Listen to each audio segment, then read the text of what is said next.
Parseille dans les archives secrètes de l'ancien couvent Sainte-Marguerite, un dossier poussiéreux révèle une vérité que 3 siècles d'histoire ont tenté d'effacer. Plus de 300 femmes contraintes au mariage par chantage, menaces et manipulation religieuse. Leur bourreau, une famille respectée, les Davroux, qui transformèrent le sacrement du mariage en instrument de terreur et de profit. Si cette révélation vous glace déjà le sang, n'hésitez pas à vous abonner à cette chaîne. Et dites-moi en commentaire de quelle ville vous nous écoutez. Ces histoires oubliées de notre France obscure méritent d'être entendues par tous. L'année 1743 marque une période charnière du règne de Louis XV, une époque où la France vit sous l'emprise d'une morale religieuse inflexible, mais où commence à sourdre l'esprit critique des Lumières. Marseille, ce grand port cosmopolité, turbulent du Midi, abrite une société profondément divisée entre un négoce florissant qui s'enrichit du commerce méditerranéen et une piété rigoureuse qui contrôle encore chaque aspect de la vie sociale. La cité phocéenne, avec ses ruelles étroites qui serpentent entre les collines calcaires et la mer étincelante, résonne du fracas des charrettes chargées d'épices orientales, du cri des marchands ambulants et des cloches innombrables qui rythment la vie quotidienne. L'odeur de la saumure se mêle à celle de l'encens qui s'échappe des églises, créant cette atmosphère unique où se côtoient un marchand levantin, marin basané et dévote encapuchonnés. Dans ce contexte social complexe où l'argent du négoce rivalise avec l'autorité séculaire de l'Église, la famille Davroux occupe une position aussi particulière qu'enviable. Enrichie par 3 générations de commerce maritime prospère, elle a su, avec une habileté consommée, tisser des liens étroits et durables avec toutes les autorités ecclésiastiques de la région provençale. Pierre-Antoine Davroux, le patriarche âgé de 64 ans, homme au visage austère, marqué par les vents marins de sa jeunesse, siège avec une autorité incontestée au conseil paroissial de Saint-Laurent, la plus influente des paroisses marseillaises. Sa stature imposante, ses cheveux blancs, soigneusement poudrés, et son regard perçant d'un bleu délavé lui confèrent une prestance naturelle qui impressionne autant qu'elle inquiète. Ses mains, autrefois calleuses du travail maritime, se sont affinées au contact des parchemins et des registres, mais conservent cette force qui sait se faire respecter. Sa femme, Marguerite Élise, née Montclair, issue d'une famille de la petite noblesse provençale, ruinée par les guerres, compense l'humiliation sociale de sa jeunesse par un zèle religieux ostentatoire.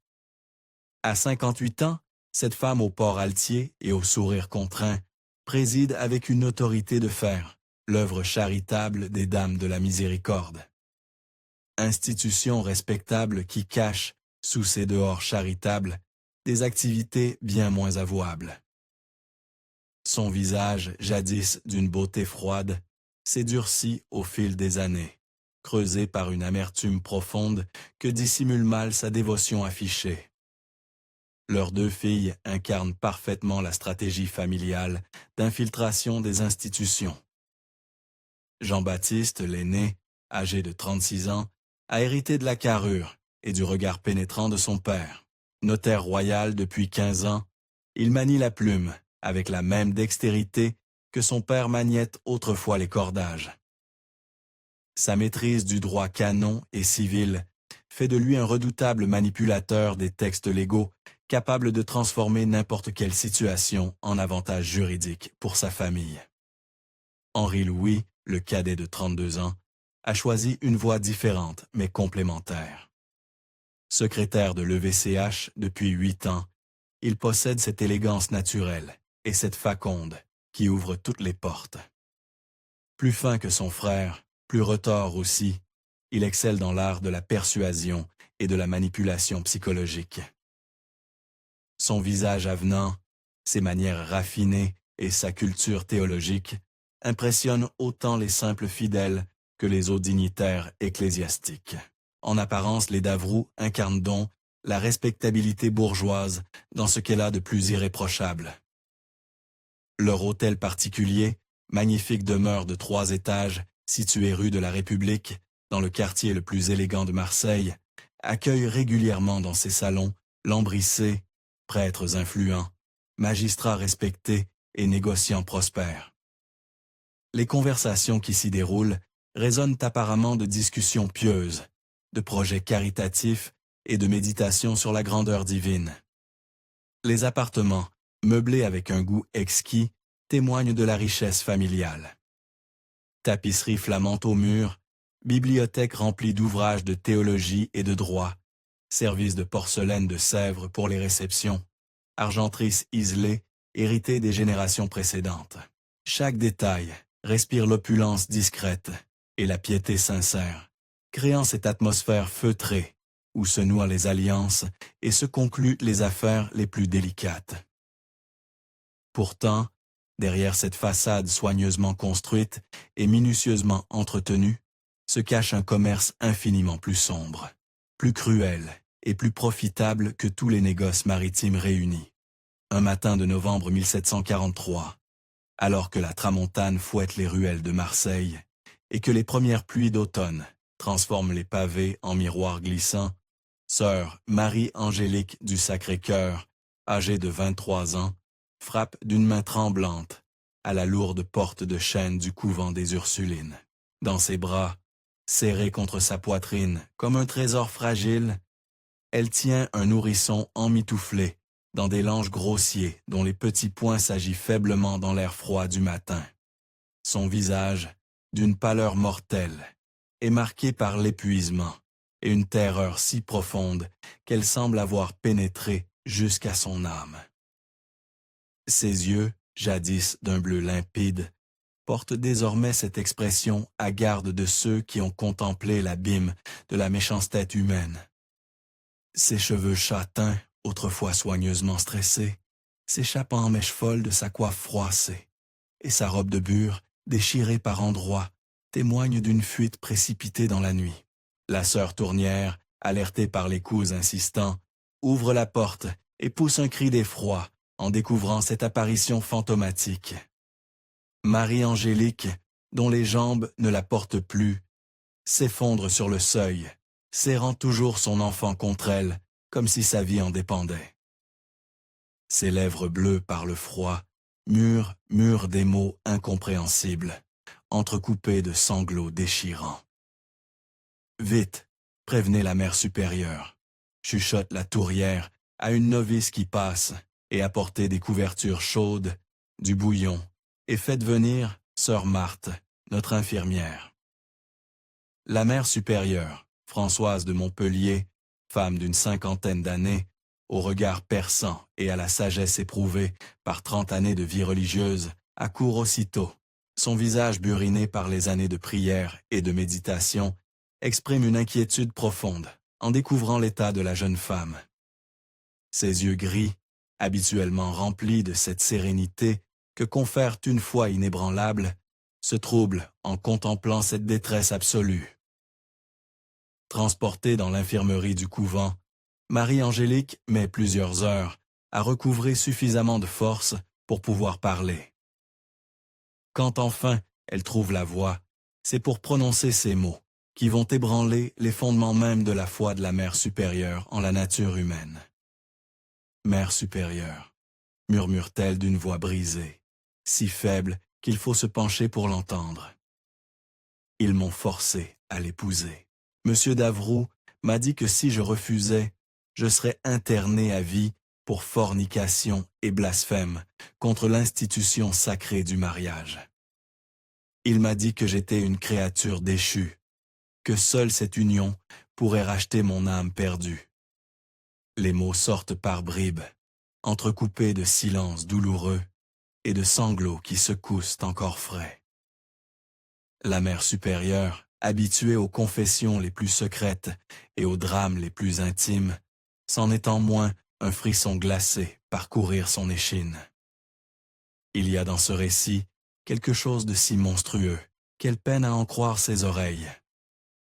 Marie-Angélique, fille d'un modeste artisan cordonnier du quartier des Accoules, était entrée au service des d'Avroux comme gouvernante 2 ans plus tôt. Orpheline de mère depuis l'âge de 15 ans, elle avait dû quitter l'école paroissiale pour subvenir aux besoins de sa famille. Travailleuse, infatigable et pieuse jusqu'à la dévotion, elle avait rapidement su gagner la confiance de ses maîtres par son sérieux et sa discrétion. J'étais heureuse de servir cette famille, si respectable, continue-t-elle, ses doigts noueux serrant convulsivement les draps de l'infirmerie. Madame Davroux me traitait avec bienveillance, m'offrait même parfois ses robes usagées. Monsieur Henri-Louis était toujours courtois, me parlait avec respect, s'intéressait à mes lectures pieuses. Mais sa beauté discrète et naturelle, cette grâce innocente qui transparaissait malgré ses vêtements modestes, ainsi que sa vulnérabilité sociale évidente, avait rapidement attiré l'attention perverse d'Henri-Louis, le fils cadet. Homme cultivé et manipulateur, il avait su jouer sur la reconnaissance et l'admiration que lui portait la jeune servante. Il me disait que j'étais différente des autres domestiques, poursuit Marie-Angélique, une amertume infinie dans la voix. Qu'il voyait en moi une âme noble, une intelligence rare. Il m'apportait des livres, me parlait de poésie, me faisait des compliments sur ma piété. Peu à peu, j'ai commencé à éprouver pour lui des sentiments que je n'aurais jamais dû ressentir. Henri-Louis avait mené sa séduction avec la patience d'un prédateur expérimenté. Promesses de mariage, murmurées dans l'ombre des couloirs. Serments d'amour éternel, échangés dans la bibliothèque familiale. Baisers volés lors des absences de ses parents. Il avait sucré cette bulle d'intimité coupable, où la jeune fille, éblouie par l'attention de son maître, avait peu à peu abandonné ses défenses. Je croyais qu'il m'aimait vraiment, sanglote-t-elle. Je croyais que Dieu avait mis cet amour sur notre chemin. Quand j'ai découvert que j'attendais un enfant, j'étais certes terrifiée, mais aussi secrètement heureuse. Je pensais que nous allions pouvoir nous marier, que notre union serait bénie par l'Église. Mais la réalité s'était révélée bien plus cruelle. À l'annonce de la grossesse, Henri-Louis avait soudain changé de visage.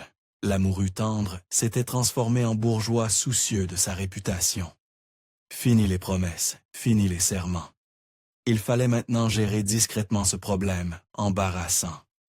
Il m'a dit que tout était ma faute, continue Marie-Angélique, ses yeux fixant un point invisible au plafond, que j'avais séduit un homme de bien, que j'étais une créature du diable déguisée en servant pieuse. Il m'a menacé de me faire enfermer si je révélais notre liaison. Puis il a disparu, parti soi-disant pour des affaires urgentes à Paris. La jeune femme décrit alors la convocation qui avait scellé son destin. Madame Davroux, informée de la situation par son fils, avait fait appeler Marie-Angélique dans son bureau privé. Cette pièce austère, aux murs tapissés de portraits de famille et de crucifix dorés, où se prenaient toutes les décisions importantes de la maisonnée.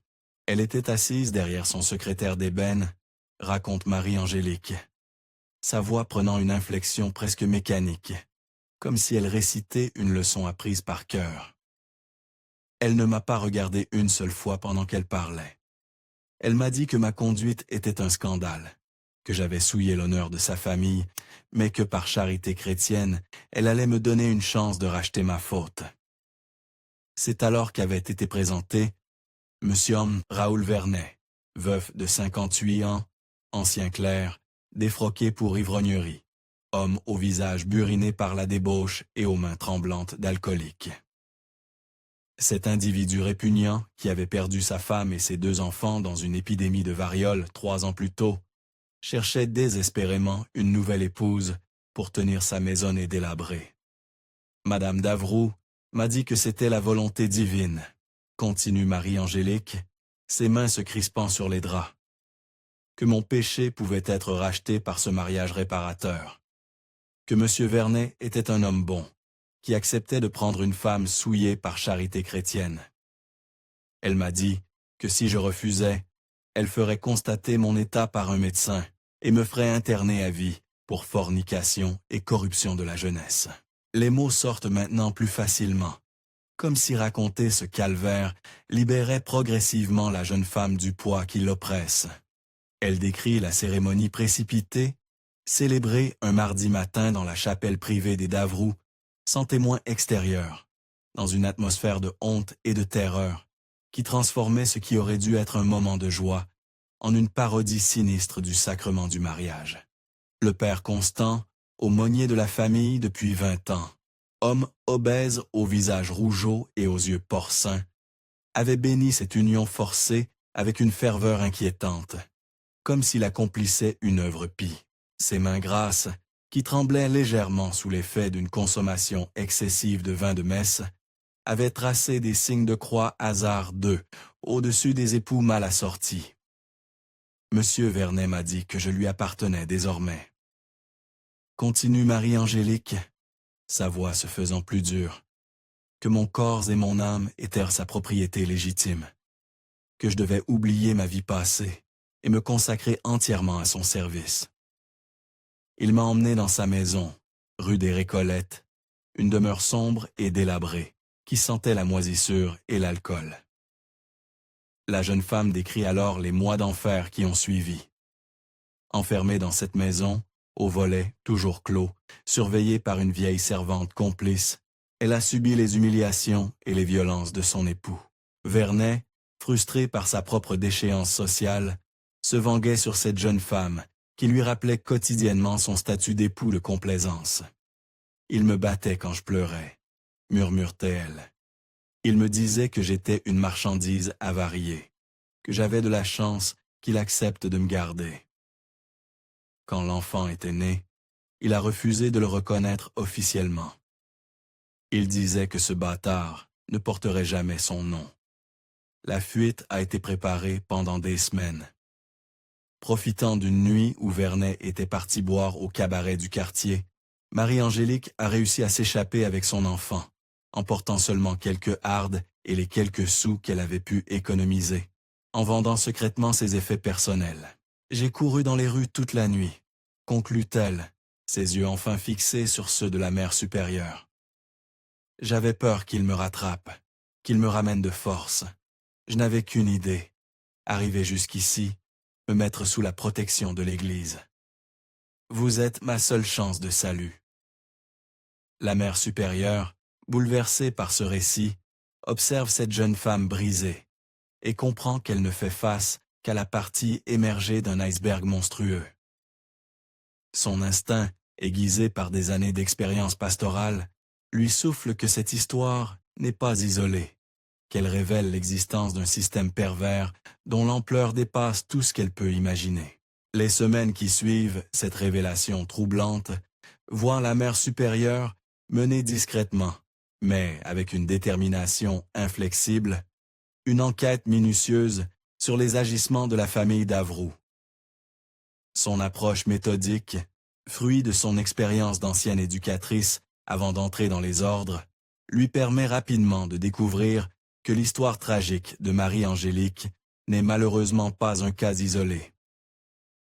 Utilisant le réseau complexe de relations qui unit les différentes congrégations religieuses de la région, elle commence à recueillir des témoignages troublants auprès de ses consoeurs. Chaque conversation, chaque confidence échangée dans le secret des parloirs révèle de nouveaux éléments inquiétants sur les méthodes de cette famille, apparemment si respectable. Dans les registres paroissiaux qu'elle consulte avec l'aide discrète de prêtres d'amis, elle découvre des anomalies si nombreuses et si flagrantes qu'elles ne peuvent être le fruit du hasard. Des mariages célébrés dans l'intimité la plus stricte, sans les bans préalables pourtant obligatoires, impliquant systématiquement des femmes jeunes et des hommes nettement plus âgés. Les témoins de ces unions expédiées sont invariablement des membres de la famille Davroux ou des personnes appartenant à leur cercle d'influence immédiat. Plus troublant encore, elle observe que ces mariages suivent un schéma récurrent. Les épouses d'un sont toujours issues de milieux modestes, souvent orphelines ou faties de famille, en difficulté financière, tandis que les époux appartiennent à cette catégorie d'hommes en marge de la société respectable. Veufs âgés, Prêtres défroqués, anciens militaires en retraite, négociants ruinés cherchant à restaurer leur image sociale. Sœur Thérèse de l'Incarnation, religieuse âgée de 60 ans au couvent voisin de Saint-Joseph, femme d'une sagesse éprouvée et d'une discrétion absolue, lui confie lors d'une promenade dans les jardins du cloître. « J'ai entendu bien des rumeurs troublantes, ma chère mère. Des jeunes filles qui disparaissent soudainement de leur foyer, puis réapparaissent quelques semaines plus tard, mariées à des hommes qu'elles n'ont jamais rencontrés auparavant. Se m'ont dit dans les quartiers populaires que les Davroux reçoivent des sommes considérables pour ces arrangements particuliers. Cette révélation incite la mère supérieure à approfondir son investigation. Elle découvre bientôt que le réseau d'influence des Davroux s'étend bien au-delà des simples cercles bourgeois marseillais. Leur fortune, bâtie sur 3 générations de commerce maritime, leur permet de corrompre ou d'influencer un nombre impressionnant de personnes occupant des positions clés dans la société provençale. Les pièces du puzzle se mettent lentement mais sûrement en place. Les Davroux ont créé un système d'une sophistication diabolique, exploitant avec un cynisme absolu la honte sociale et la terreur religieuse pour transformer la détresse humaine en source de profit considérable. Leurs méthodes révèlent une connaissance approfondie des failles de leur société. Identifier les femmes en situation compromettante, les menacer d'internement en maison de correction ou d'enfermement dans des asiles religieux, puis leur proposer le salut par un mariage arrangé, présenté comme une œuvre charitable. Mère Marie-Louise de l'Assomption, supérieure du couvent de la Visitation, femme d'une 40aine d'années, au visage austère mais aux yeux bienveillants, confirme ses soupçons lors d'une conversation secrète dans la sacristie de sa chapelle. Nous avons reçu plusieurs fois la visite de Madame Davroux, accompagnée de son fils Henri-Louis. Il venait nous demander de surveiller certaines de nos pensionnaires, prétextant des inquiétudes sur leur conduite morale. Nous avons toujours refusé, mais d'autres établissements ont sans doute été moins scrupuleux. Cette révélation éclaire d'un jour nouveau la stratégie des Davroux. Il ne se contenta pas d'exploiter les situations compromettantes existantes. Il crée un réseau de surveillance et d'espionnage qui leur permet d'identifier précocement les victimes potentielles et de les prendre dans leur filet avant qu'elles puissent chercher d'autres solutions à leurs problèmes. L'enquête révèle également l'existence d'un système de chantage particulièrement pervers. Les Davroux accumulent systématiquement des informations compromettantes sur les familles influentes de la région, créant ainsi un climat de terreur silencieuse qui dissuade toute dénonciation de leurs activités. Prêtres surpris en situation équivoque, négociants aux pratiques de commerciales douteuses, magistrats corrompus. Tous deviennent des complices forcés ou des témoins réduits au silence. Sœur Marthe de la Compassion, ancienne infirmière, devenue religieuse après avoir perdu son mari dans un accident de navigation, apporte un témoignage particulièrement éclairant. J'ai soigné plusieurs jeunes femmes qui portaient des marques de violence.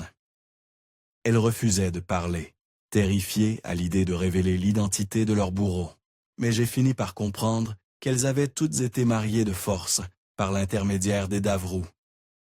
Leurs époux les battaient régulièrement, prétendant qu'elles étaient des marchandises défaillantes qui méritaient d'être corrigées. Ces témoignages convergent révèlent l'ampleur du désastre humain causé par les agissements de cette famille. Mais ils montrent aussi la difficulté de rassembler des preuves tangibles contre un système si bien organisé et si profondément enraciné dans les structures sociales et religieuses de l'époque. Au fil des semaines, l'enquête minutieuse de la mère supérieure révèle l'ampleur véritablement stupéfiante du système mis en place par les Davroux. Loin d'être une simple affaire de mariage arrangé, elle découvre l'existence d'un réseau criminel d'une sophistication remarquable, impliquant de nombreuses institutions religieuses de la région et s'étendant bien au-delà des frontières de la province. Les Davroux opèrent en étroite collaboration avec plusieurs établissements ecclésiastiques, soigneusement sélectionnés pour leur position stratégique, et la corruptibilité de leurs dirigeants. L'Hospice Sainte-Marthe, dirigé par le père Augustin Moreau, un homme de 65 ans au passé trouble, sert de lieu de détention temporaire pour les femmes récalcitrantes. Cet établissement, officiellement destiné à accueillir les indigents et les malades mentaux, dissimule en réalité des cellules d'isolement où les victimes sont persuadées d'accepter les propositions matrimoniales. Le père Moreau, ancien aumônière militaire, révoqué pour ivrognerie et détournement de fonds, a trouvé dans cette collaboration avec les Davroux un moyen de restaurer sa situation financière. Cet homme corpulent au visage rougeau, aux mains toujours tremblantes et au regard fuyant, dirige son établissement avec une cruauté particulière envers les femmes qui lui sont confiées. Il n'hésite pas à utiliser des méthodes d'intimidation physique et psychologique pour briser la résistance de ses pensionnaires. Le couvent de la Visitation, malgré les réticences initiales de sa supérieure, participe également au système par l'intermédiaire de sœur Agnès du Saint-Sacrement, économe de l'établissement.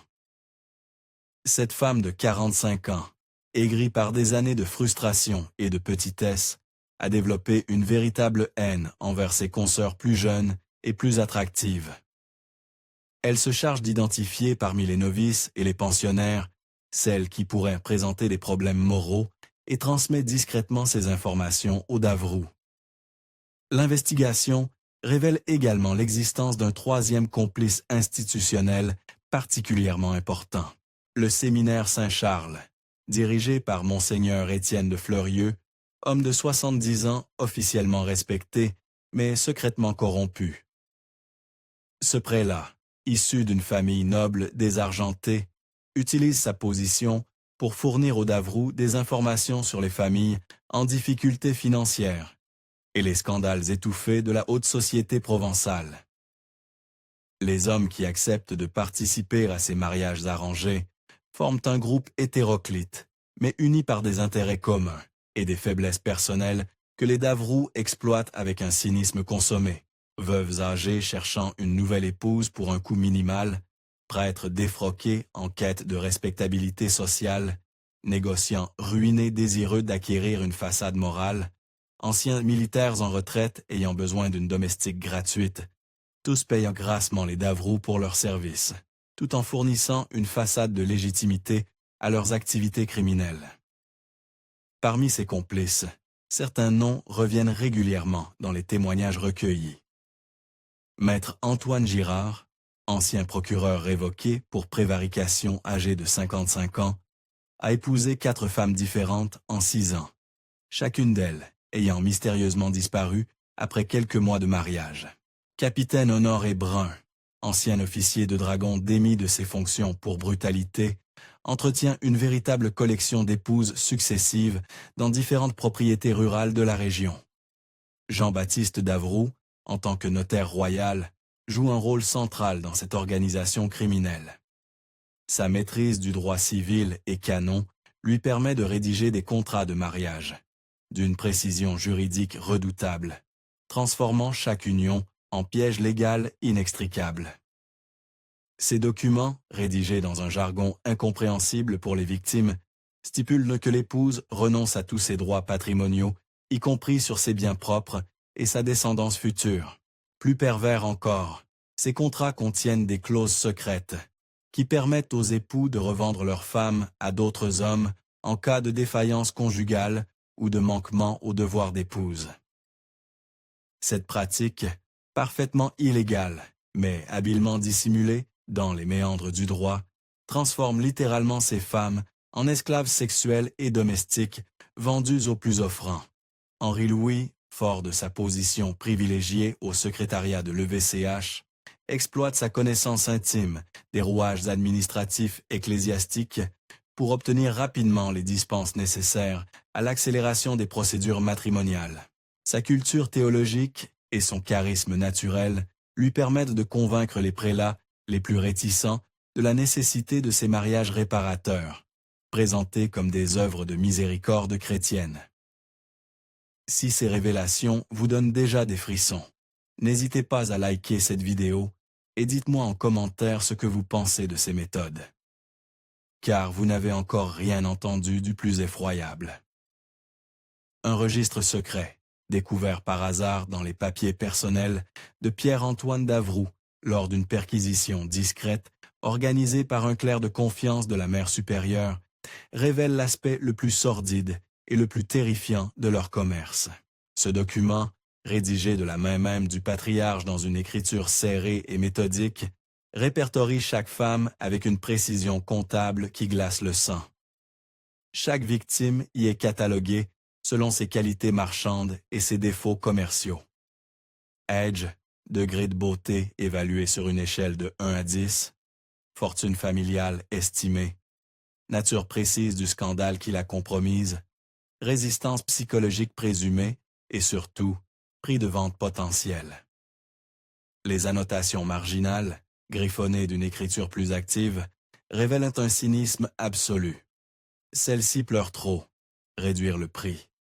Excellente reproductrice, majorée de 50 livres. Familles influentes, négociées discrètement.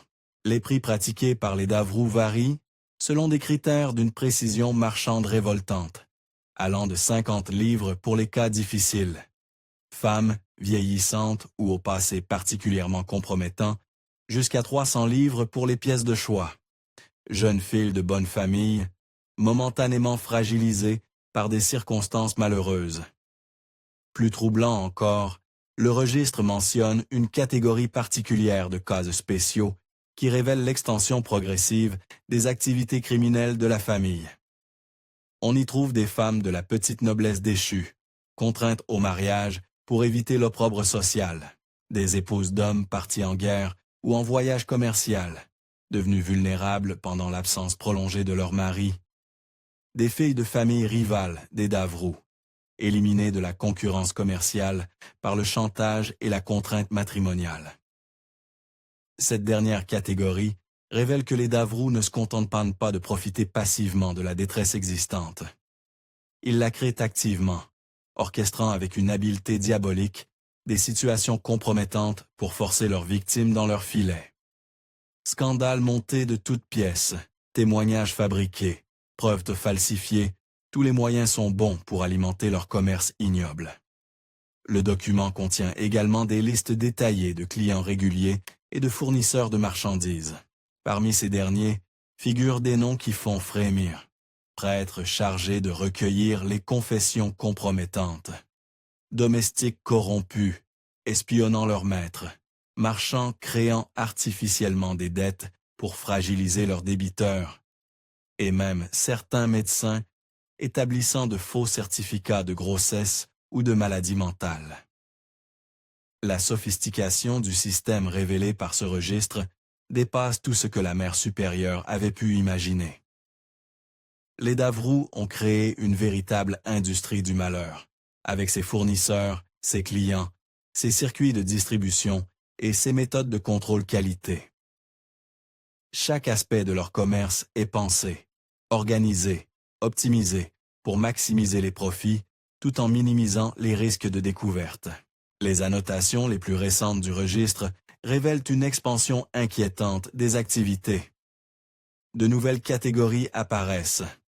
Veuves exploitables, femmes ayant perdu leur mari et susceptibles d'être facilement manipulées, héritières isolées, jeunes femmes dont l'entourage familial pourrait être éliminé ou corrompu, filles de familles endettées, victimes potentielles dont les parents accepteraient n'importe quel arrangement pour éponger leurs dettes. Cette diversification révèle l'ambition croissante des Davroux. Ils ne se contentent plus d'exploiter les situations compromettantes existantes. Ils développent de nouvelles méthodes pour créer artificiellement de la vulnérabilité sociale et psychologique. Leur réseau s'étend, leurs méthodes se raffinent, leur cruauté s'approfondit. Le registre mentionne également des projets d'expansion géographique. Des contacts ont été établis avec des familles complices à Lyon, Toulon, Nice et même Gênes. L'objectif avoué est de créer un réseau international de traite matrimoniale, utilisant les circuits commerciaux méditerranéens pour déplacer les victimes loin de leur famille et de leurs repères sociaux. L'automne 1743 apporte une série de développements inquiétants qui transforment progressivement l'enquête discrète de la mère supérieure en une course contre la montre. Marie-Angélique, toujours réfugiée dans la sécurité relative du couvent des Ursulines, commence à recevoir des menaces de plus en plus explicites et terrifiantes. Les premières manifestations de cette campagne d'intimidation sont subtiles mais efficaces. Des lettres anonymes, rédigées dans une écriture déguisée, sont glissées sous la porte de sa cellule au petit matin.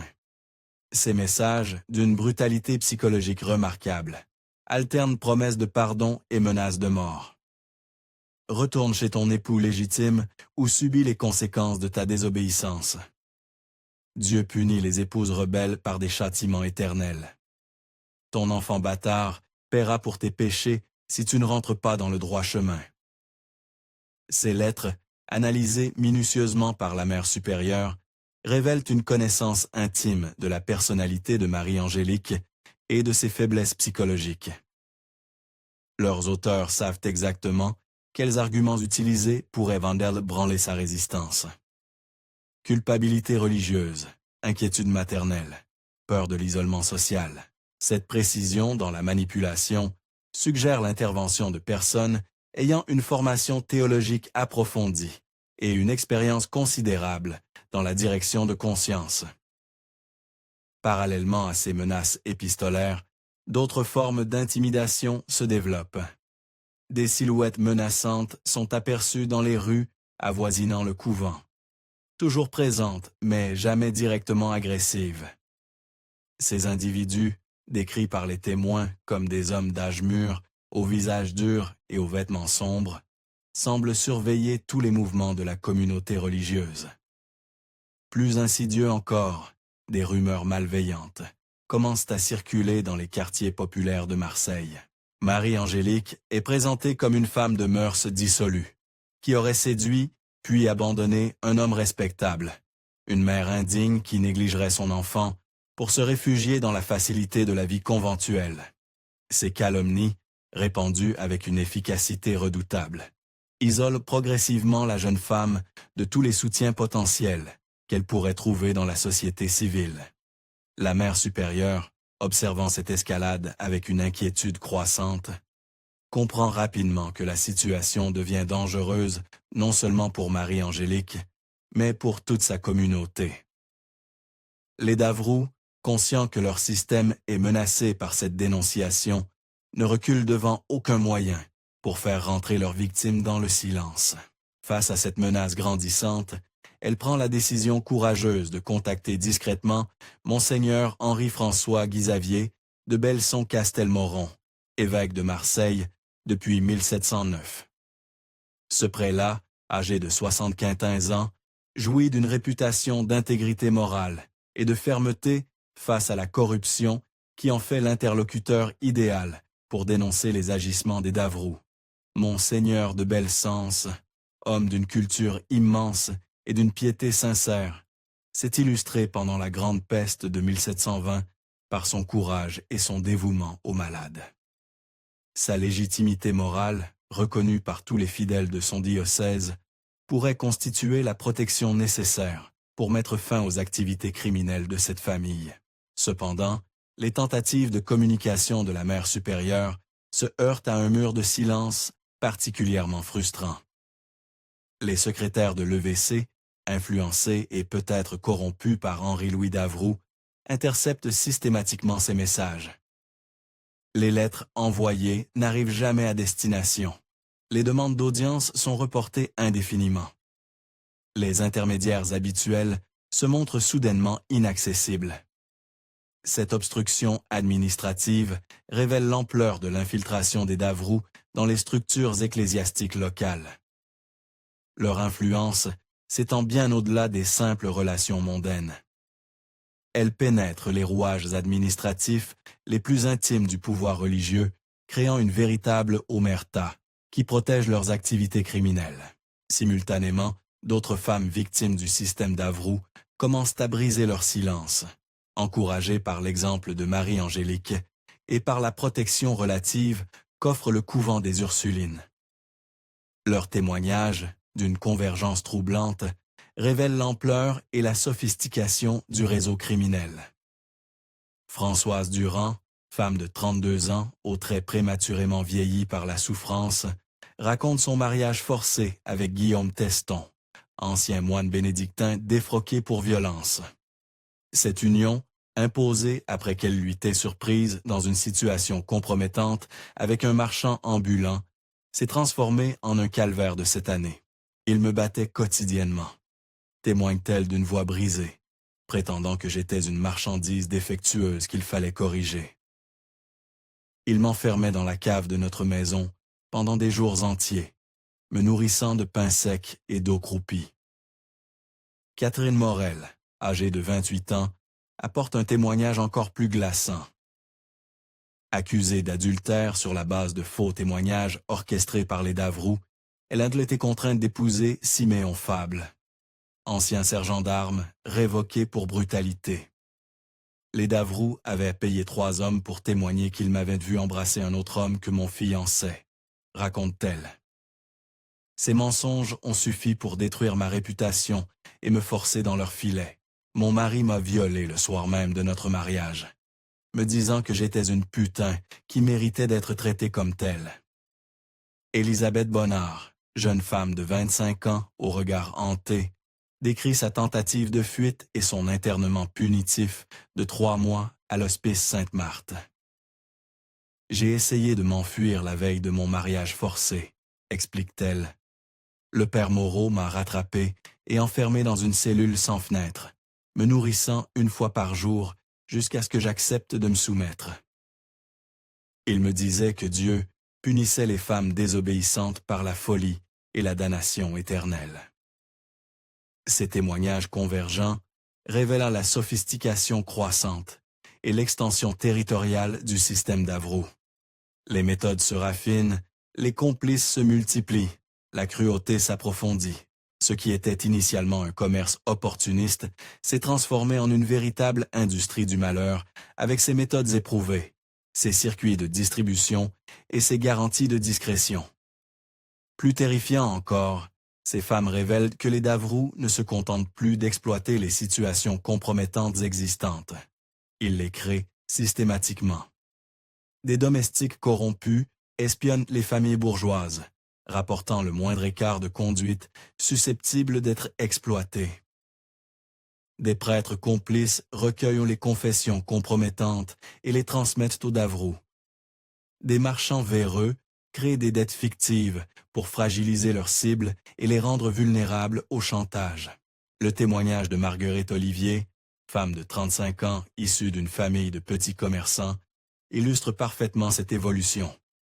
Les Davroux ont fait courir le bruit que mon mari était parti avec une autre femme, alors qu'il était simplement en voyage d'affaires à Gênes, raconte-t-elle. Cette rumeur a suffi pour détruire ma réputation et me rendre vulnérable à leurs propositions. Quand ils m'ont présenté leur solution matrimoniale, j'étais tellement isolé socialement que j'ai accepté sans résistance. Le registre secret s'enrichit de nouvelles catégories révélatrices de la diversification des activités criminelles.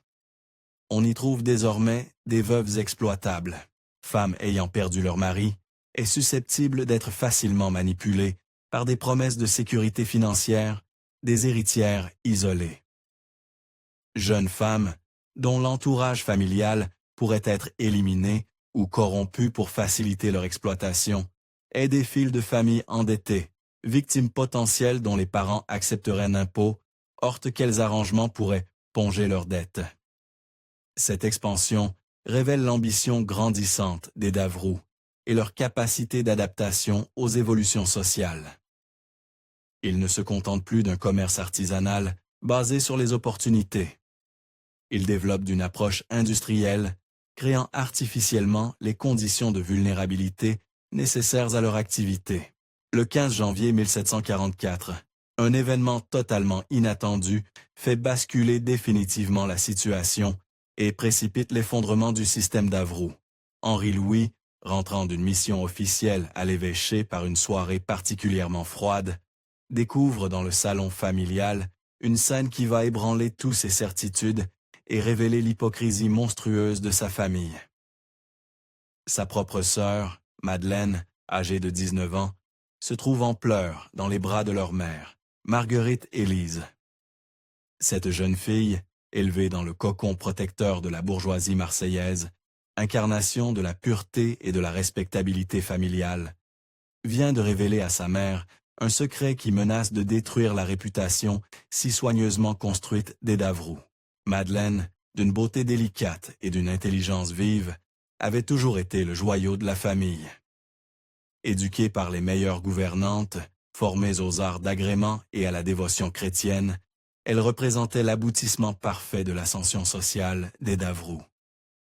Ses parents avaient déjà commencé à négocier discrètement son mariage avec un fils de bonne famille, une union qui aurait consolidé leur position dans la haute société provençale. Mais cette façade parfaite vient de s'effondrer brutalement. Madeleine, malgré sa surveillance constante et son éducation rigoureuse, a succombé au charme d'Antoine Richelieu. Jeune apprenti orfèvre de 22 ans, fils d'un artisan respecté, mais sans fortune. Cette liaison, développée en secret lors de ses visites à l'atelier familial pour des commandes de bijoux, a eu les conséquences que redoutaient le plus ses parents. Mère, sanglote Madeleine, ses mains crispées sur son mouchoir de dentelle. Je suis enceinte. Antoine m'a promis le mariage, mais père ne l'acceptera jamais. Que vas-je devenir? Notre famille sera déshonorée à jamais. Henri-Louis, témoin de cette scène déchirante, se trouve pour la première fois de sa vie confronté à un dilemme moral d'une complexité insupportable. Lui qui a orchestré sans scrupule le malheur de centaines de femmes, voilà qu'il doit faire face à la même situation avec sa propre sœur. L'ironie de la situation ne lui échappe pas, mais elle ne fait qu'aggraver son trouble. Sa première réaction est celle d'un frère protecteur. L'idée d'appliquer à Madeleine les méthodes qu'il impose routinièrement aux autres femmes lui paraît non seulement inconcevable, mais monstrueuse. Comment pourrait-il contraindre sa sœur chérie à épouser un homme répugnant? Comment pourrait-il transformer cette jeune fille qu'il a vue grandir en marchandise matrimoniale? Pourtant, l'honneur familial, cette obsession qui guide toutes les décisions des Davroux, exige une solution rapide et discrète. Le scandale d'une grossesse illégitime dans leur propre famille détruirait irrémédiablement leur réputation et par conséquent leur capacité à poursuivre leurs activités lucratives. Pierre-Antoine Davroux, convoqué d'urgence par sa femme, arrive dans le salon familial avec cette autorité patriarcale qui ne souffre habituellement aucune contradiction. Mais face à la détresse de sa fille, cet homme impitoyable en affaires révèle une faille humaine inattendue. Ses yeux, habitués à calculer froidement le prix de la souffrance d'autrui, se troublent devant les larmes de son enfant. « Madeleine, dit-il d'une voix plus douce qu'à l'ordinaire, nous trouverons une solution. Notre famille a surmonté bien des épreuves. Celle-ci ne sera pas différente. Mais quelle solution? Les méthodes habituelles des Davroux sont-elles applicables à leur propre fille? L'apprenti orfèvre peut-il être éliminé ou corrompu? Un mariage forcé avec un homme complice est-il envisageable? C'est dans ce contexte de crise familiale aiguë que se produit l'événement qui va précipiter la chute définitive du système Davroux. Madeleine, dans un accès de désespoir et cherchant une oreille compatissante, décide de se confier à sœur Marie Angélique lors d'une visite de courtoisie au couvent des Ursulines. Cette rencontre, arrangée par Marguerite Élise, dans l'espoir que l'exemple d'une femme repentie pourrait influencer positivement sa fille, va avoir des conséquences diamétralement opposées à celles escomptées. Marie-Angélique, recevant Madeleine dans le parloir du couvent, reconnaît immédiatement dans cette jeune fille bourgeoise terrorisée sa propre détresse d'autrefois. Mais, au lieu de la compassion attendue, elle éprouve une colère froide en réalisant que la sœur de ses bourreaux va subir le même sort que toutes les autres victimes de cette famille. « Mademoiselle, lui dit-elle avec une détermination glacée, Vous allez enfin comprendre ce que votre famille fait subir aux innocents depuis des années. Votre frère va vous proposer un mariage forcé avec un homme que vous ne connaissez pas, que vous n'avez jamais vu, qui vous répugne peut-être. Vous allez devenir une marchandise exactement comme nous toutes. Madeleine, élevée dans l'ignorance totale des activités réelles de sa famille, écoute avec une stupeur grandissante le récit détaillé de Marie-Angélique. Cette révélation brutale de la vérité familiale la bouleverse plus profondément que sa propre situation. « Vous mentez », s'exclame-t-elle d'abord. « Ma famille est respectable. Nous sommes des chrétiens pieux. Nous aidons les nécessiteux. » Mais Marie-Angélique, forte de son expérience douloureuse et des témoignages qu'elle a recueillis, détruit méthodiquement toutes les illusions de la jeune fille. Elle décrit avec une précision implacable les méthodes de chantage, les mariages forcés, les violences subies par les victimes, la corruption des institutions religieuses. « Votre frère Henri-Louis m'a violée », déclare-t-elle finalement. « Puis il m'a vendue comme une esclave à un homme violent. Votre famille commerce avec la chair humaine, mademoiselle. Et maintenant, c'est votre tour de devenir une marchandise. » Cette révélation brutale provoque chez Madeleine un effondrement psychologique complet. La jeune fille, confrontée simultanément à sa propre détresse et à la découverte de l'activité criminelle de sa famille, sombre dans une crise nerveuse qui nécessite l'intervention de l'infirmière du couvent. Quand elle reprend ses esprits, sa première réaction est de fuir le couvent pour confronter sa famille. Mais au lieu de nier les accusations de Marie-Angélique, elle exige des explications détaillées sur les activités réelles des Davroux. De retour dans l'hôtel familial, Madeleine fait irruption dans le bureau de son père, avec une violence inhabituelle. Ces accusations, jetées pêle-mêle dans un mélange de colère et de désespoir, prennent Pierre-Antoine au dépourvu. « Père !» crie-t-elle, « cette femme au couvent dit que vous vendez des épouses, que vous forcez des malheureuses à épouser des hommes répugnants, que vous gagnez de l'argent avec leurs souffrances. Dites-moi que c'est faux. » Pierre-Antoine Davroux, acculé par sa propre fille, est pris de court par la violence de son accusation, commet alors l'erreur fatale qui va précipiter sa chute. Dans sa colère et sa frustration, croyant impressionner sa fille rebelle en révélant l'ampleur de leur influence, il dévoile involontairement la vérité sur leurs activités. « Nous avons sauvé plus de 300 femmes perdues », s'exclame-t-il avec une fierté mal placée. « Nous leur avons donné une chance de racheter leur honneur souillé. Sans nous, elles auraient en fini dans la rue comme des prostituées ou internées à vie dans des asiles. Nous sommes des bienfaiteurs, pas des criminels. » Cette confession involontaire, loin de rassurer Madeleine, ne fait que confirmer ses pires craintes. La jeune fille, horrifiée par la révélation de l'ampleur du commerce familial, comprend qu'elle est prisonnière d'un système monstrueux dont elle ne pourra jamais s'échapper. Sa réaction est immédiate et désespérée. Elle s'enfuit de la maison familiale dans la nuit, emportant seulement quelques effets personnels, et trouve refuge auprès de la mère supérieure du couvent des Ursulines. Son témoignage, venant de l'intérieur même de la famille Davroux, constitue enfin la preuve irréfutable qu'attendaient les autorités ecclésiastiques pour agir. Madeleine peut révéler les détails les plus secrets du fonctionnement familial, citer les noms des complices, localiser les documents compromettants, expliquer les méthodes de chantage et de corruption. Plus important encore, elle peut témoigner des projets d'extension du réseau criminel, des contacts établis avec d'autres familles complices dans différentes villes, des méthodes de blanchiment des profits illicites et surtout de l'existence du registre secret où sont consignés tous les détails de leurs activités. Les derniers mois de 1744 assistent à l'effondrement progressif mais inexorable de l'empire criminel des Davroux. Dans une spirale de révélations qui horrifie la société marseillaise et provoque un scandale d'ampleur nationale. L'enquête officielle, menée par le commissaire royal Charles-Alexandre de Motion, magistrat d'une probité reconnue, dépêché directement depuis Paris par ordre du garde des Sceaux, révèle l'existence d'un système de corruption, d'une ampleur jusqu'alors insoupçonnée.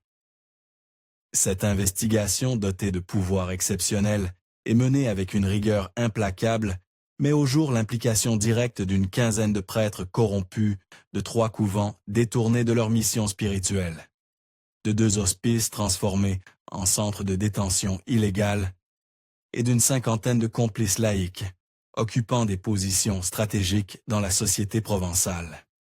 Les registres secrets, minutieusement tenus par la famille Davroux sur 3 décennies, deviennent les pièces à conviction principales du procès. Ces documents, d'une précision comptable révoltante, révèlent non seulement les 312 mariages forcés officiellement recensés, mais aussi l'existence d'un système financier d'une complexité remarquable. L'analyse détaillée de ces registres révèle que les Davroux ont amassé une fortune colossale, évaluée à plus de 50 000 livres, somme considérable pour l'époque.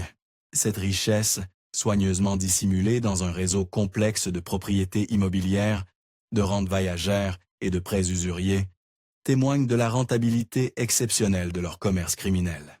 Plus troublant encore, l'enquête révèle que les profits de cette activité ont été systématiquement réinvestis dans l'expansion du réseau. Les Davroux ont financé la corruption de nouveaux complices, l'acquisition de propriétés servant de centres de détention et même la création de faux établissements religieux destinés à légitimer leurs activités. Pierre-Antoine Davroux, confronté aux preuves accablantes rassemblées par le commissaire royal, tente une dernière manœuvre désespérée.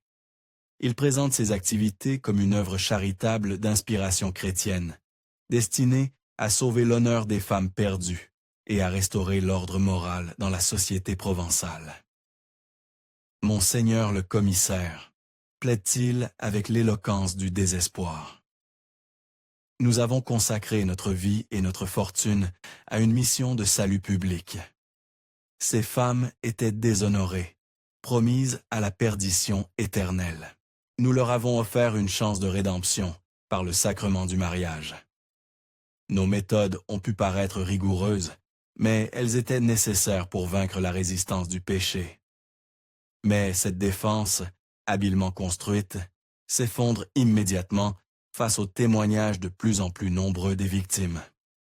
Ces femmes, encouragées par l'exemple de Marie-Angélique et protégées par l'autorité royale, brisent enfin leur silence pour révéler l'ampleur de leur souffrance.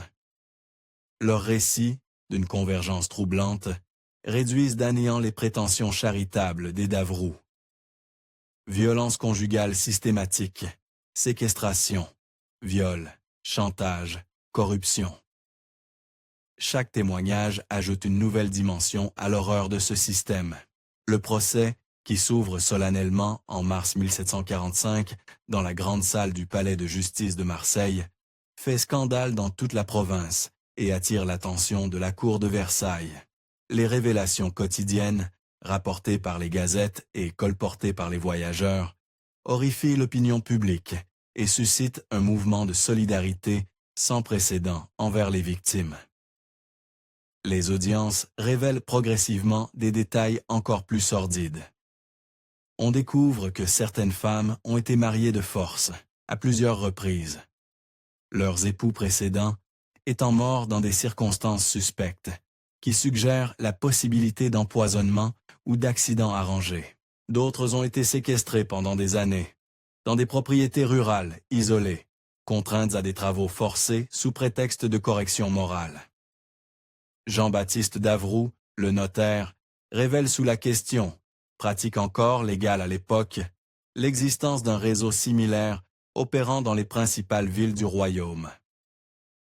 Les familles complices, identifiées grâce à sa correspondance secrète, sont rapidement arrêtées à Lyon, Toulon, Avignon et même Paris. Ces arrestations révèlent l'ampleur nationale du phénomène. Les Davroux n'étaient là pas des criminels isolés, mais les dirigeants d'un véritable réseau criminel organisé, avec ses ramifications, ses méthodes standardisées et ses circuits financiers sophistiqués. Henri-Louis, le fils cadet, tente de fuir vers les États pontificaux en espérant trouver refuge auprès de complices ecclésiastiques. Mais il est arrêté à la frontière par les autorités savoyards alerté par les services du commissaire royal. Ses papiers personnels, saisis lors de son arrestation, révèlent des correspondances compromettantes avec des prêtres corrompus de Rome, suggérant une extension internationale du trafic. Ces documents révèlent notamment l'existence d'un projet d'exportation de marchandises matrimoniales vers les colonies américaines, où la pénurie de femmes rendrait cette activité particulièrement lucrative. Les Davroux avaient établi des contacts avec des planteurs de Saint-Domingue et de la Martinique, prêts à payer des sommes considérables pour obtenir des épouses européennes. Le verdict, rendu en septembre 1745, après 6 mois de procès, frappe l'opinion par sa sévérité. Pierre-Antoine Davroux, reconnu coupable de trafic d'êtres humains, de corruption de chantage et de complicité de violence, est condamné aux galères à perpétuité. Cette sentence, particulièrement lourde pour un homme de son âge et de sa condition sociale, témoigne de la gravité exceptionnelle de ses crimes. Ses fils reçoivent des peines de 20 années de bagne, peine qui équivaut dans les faits à une condamnation à mort différée, tant les conditions de détention dans les galères royales sont réputées pour leur dureté. Marguerite Élise, reconnue coupable de complicité active et d'organisation du réseau de corruption féminine, est condamnée à finir ses jours dans le couvent-prison de Notre-Dame de la Garde, établissement pénitentiaire où les conditions de vie sont volontairement spartiates et humiliantes. La confiscation de tous les biens familiaux représente une somme colossale qui permet d'indemniser partiellement les victimes survivantes. Cette redistribution, organisée sous la supervision du commissaire royal, constitue un précédent juridique important dans la reconnaissance des droits des femmes victimes de violences. Mais cette justice humaine, aussi exemplaire soit-elle, ne peut effacer 3 décennies de souffrances infligées à des centaines de femmes innocentes. L'enquête révèle que beaucoup de victimes, marquées à vie par leur mariage forcé et les violences subies, ne retrouveront jamais un équilibre psychologique normal. Certaines de ces femmes, devenues veuves par la mort naturelle ou suspectes de leurs époux, découvrent avec amertume qu'elles ne peuvent ne se remarier légalement. Les irrégularités juridiques de leurs unions précédentes, orchestrées par Jean-Baptiste Davroux, créent des situations matrimoniales inextricables qui les condamnent à un célibat forcé. D'autres, rendus stériles par les violences conjugales ou les tentatives d'avortement clandestin, voient s'éteindre définitivement leurs espoirs de maternité. Quelques-unes, psychologiquement brisées par leurs épreuves, sombrent dans la folie et finissent leurs jours dans des asiles d'aliénés. Marie-Angélique, première à avoir brisé le mur du silence et dont le courage a permis la découverte de toute cette horreur, voit sa vie transformée par cette épreuve. Nommée supérieure du couvent des Ursulines, en reconnaissance de son action courageuse, elle consacre le reste de son existence à l'accueil et à la protection des femmes victimes de violences domestiques. Sous sa direction, le couvent devient un véritable refuge pour les femmes en détresse, première institution de ce type en Provence. Son action pionnière inspire la création d'établissements similaires dans d'autres régions du royaume, jetant les bases d'un mouvement de protection féminine qui anticipera de plusieurs décennies les évolutions sociales de la fin du siècle. Madeleine Davroux, rongée par la culpabilité familiale et la honte du nom qu'elle porte, choisit de prendre le voile sous le nom de sœur Marie pénitente. Elle entre dans un ordre contemplatif particulièrement strict, celui des Clarisses, où elle mène une existence d'expiation et de prière, destinée à racheter les crimes de sa famille. Son enfant, né quelques mois après le procès, est confié à une famille d'accueil pieuse qui accepte de l'élever dans l'ignorance de ses origines. Cette adoption discrète, organisée par la mère supérieure des Ursulines, permet à l'enfant innocent d'échapper au poids de l'hérédité criminelle. Les révélations du procès provoquent également une onde de choc dans les institutions religieuses de la région. Plusieurs couvents et hospices impliqués dans le réseau sont fermés temporairement, pour purification spirituelle et réorganisation administrative. Les prêtres corrompus sont défroqués et exilés dans des monastères pénitentiaires où ils finissent leur jour dans le silence et la pénitence. Cette épuration, menée avec une fermeté exceptionnelle par Monseigneur de Belcense, redonne à l'Église provençale une crédibilité morale qui avait été gravement entamée par le scandale. Le prélat, malgré son grand âge, dirige personnellement cette œuvre de régénération spirituelle qui marquera profondément la religiosité locale. Les registres secrets des Davroux, conservés dans les archives de l'évêché sous scellés royaux, continuent de révéler de nouveaux détails troublants, même après la fin du procès. L'analyse minutieuse de ces documents par des experts mandatés par le roi révèle l'existence de projets encore plus sombres que ceux déjà découverts. La famille projetait notamment l'extension de leurs activités vers un nouveau marché particulièrement lucratif, les enfants orphelins. Ces enfants, achetés à des familles indigentes ou récupérés dans des hospices complices, auraient été vendus comme domestiques à vie ou adoptés par des familles stériles, moyennant des sommes considérables. Ce commerce d'enfants, heureusement découvert avant sa mise en œuvre effective, révèle la dégénérescence morale progressive des Davroux. Leur cupidité croissante et leur mépris de plus en plus affiché pour la dignité humaine les avaient conduits vers des crimes d'une ampleur inimaginable. Les correspondances secrètes révèlent également l'existence de projets d'expansion vers les colonies françaises d'Amérique. Les Davroux avaient établi des contacts avec des planteurs antillais, prêts à payer des fortunes pour obtenir des épouses européennes, destinées à améliorer leur statut social dans la société coloniale. Cette découverte entraîne l'ouverture d'une enquête complémentaire dans les Antilles françaises, menée par les autorités coloniales, sous la supervision directe du ministère de la Marine. Cette investigation révèle l'existence de pratiques similaires dans plusieurs colonies, où des réseaux locaux exploitent la vulnérabilité des femmes européennes immigrées. Pensez-vous que tous les secrets des Davroux ont vraiment été révélés? Cette famille a-t-elle réellement opéré seule, ou faisait-elle partie d'un réseau encore plus vaste? Dites-moi en commentaire ce que vous en pensez. Abonnez-vous à la chaîne si cette histoire vous a marqué, et partagez-la avec vos proches amateurs de mystères historiques sombres. L'épilogue de cette affaire s'écrit dans les années qui suivent le procès, révélant progressivement l'impact durable de ce scandale sur la société provençale. Les méthodes révélées par l'enquête inspirent, malheureusement, d'autres criminels qui tentent de reproduire le système Davroux dans d'autres régions du royaume.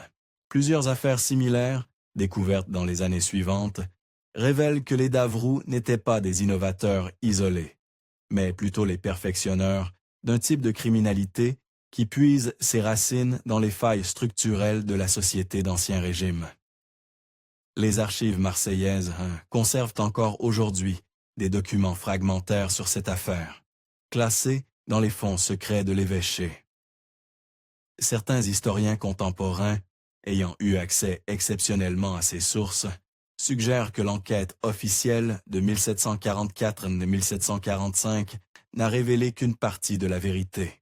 Des correspondances, récemment découvertes dans les archives familiales de la noblesse provençale, évoquent l'existence d'autres familles impliquées dans des activités similaires, d'autres victimes jamais identifiées officiellement, d'autres complices qui auraient échappé aux poursuites grâce à leur position sociale ou à leur influence politique. Une lettre particulièrement troublante, datée de 1749 et retrouvée dans les papiers confisqués pendant la Révolution française, est adressée anonymement aux autorités révolutionnaires par quelqu'un se présentant comme une ancienne victime des Davroux qui a survécu à l'enfer. L'auteur de cette missive, dont l'identité n'a jamais été établie, affirme que le système mis en place par cette famille n'a jamais complètement disparu. Il aurait évolué, se serait adapté aux transformations sociales, trouvant de nouvelles formes d'expression dans la société post-révolutionnaire. Les Davroux sont morts, écrit cette correspondante mystérieuse, mais leurs méthodes leur ont survécu. D'autres familles, d'autres noms, d'autres visages, mais la même cruauté fondamentale, la même exploitation de la faiblesse féminine. Le mal qu'ils ont semé continue de porter ses fruits empoisonnés. Cette lettre révèle également l'existence présumée de documents secrets jamais retrouvés, cachés par les Davroux avant leur arrestation. Ces papiers contiendraient, selon elle, la liste complète de leurs complices, y compris des personnalités de premier plan qui auraient échappé aux investigations officielles. Méfiez-vous, continue cette correspondante anonyme, de ceux qui prétendent sauver l'honneur des femmes en détresse. Parfois, le salut qu'ils proposent est pire que la damnation qu'ils prétendent éviter. Les prédateurs savent se déguiser en sauveurs. La lettre se termine par une mise en garde prophétique qui résonne encore aujourd'hui. L'humanité n'a pas changé. La cupidité, la cruauté et l'exploitation des faibles trouvent toujours de nouveaux visages pour se perpétuer. L'affaire Davroux n'est pas un accident de l'histoire, c'est la révélation d'une constante humaine. Cette correspondance anonyme, dont l'authenticité ne peut être définitivement établie, soulève des questions troublantes sur la portée réelle de l'enquête officielle. Combien de complices ont-ils échappé aux poursuites? Combien de victimes n'ont-elles jamais trouvé le courage de témoigner? Combien d'autres familles ont-elles perpétué ces pratiques dans l'ombre? Les historiens modernes, qui se penchent sur cette affaire, notent que la documentation officielle présente certaines lacunes troublantes. Des témoins mentionnés dans les premières phases de l'enquête disparaissent mystérieusement des procès-verbaux ultérieurs. Des pièces à conviction, évoquées dans la correspondance du commissaire royal, n'apparaissent jamais dans les dossiers judiciaires. Ces anomalies suggèrent que certains aspects de l'affaire ont pu être volontairement occultés, soit pour protéger des personnalités influentes, soit pour éviter un scandale d'ampleur nationale qui aurait pu déstabiliser les institutions monarchiques. La vérité sur l'affaire Davroux reste donc partiellement ensevelie dans les méandres de l'histoire. 300 femmes officiellement reconnues comme victimes, mais combien d'autres n'ont jamais osé briser leur silence? Un réseau criminel, démantelé, mais combien d'autres continuent-ils d'opérer dans l'ombre de la respectabilité sociale? L'histoire de cette famille nous rappelle avec une force particulière que la cruauté humaine peut se cacher derrière les apparences les plus respectables et les façades les plus pieuses. Elles illustrent comment la religion, la loi et la morale peuvent être détournées de leur vocation première pour servir les intérêts les plus vils et les plus destructeurs. Plus troublant encore, elles révèlent comment le silence des victimes, obtenu par la terreur psychologique, la honte sociale et l'isolement familial, reste souvent la meilleure protection des bourreaux. Cette leçon, malheureusement, conserve toute sa pertinence dans notre époque contemporaine. Dans les rues de Marseille, l'ancien hôtel particulier des Davroux, confisqué après leur condamnation, abrite aujourd'hui un musée consacré à l'histoire des femmes en Provence.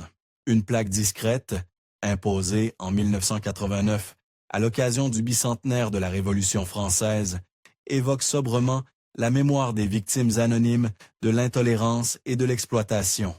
Plus troublant. Cette pudeur historique témoigne de l'applicitement les noms des bourreaux. Comme si 3 siècles d'histoire ne suffisaient pas à lever complètement le voile sur cette page, particulièrement sombre de l'histoire provençale. Les guides touristiques qui font visiter ce musée évoquent généralement l'affaire Davroux en termes prudents, parlant d'un scandale du XVIIIe siècle, sans entrer dans les détails les plus troublants.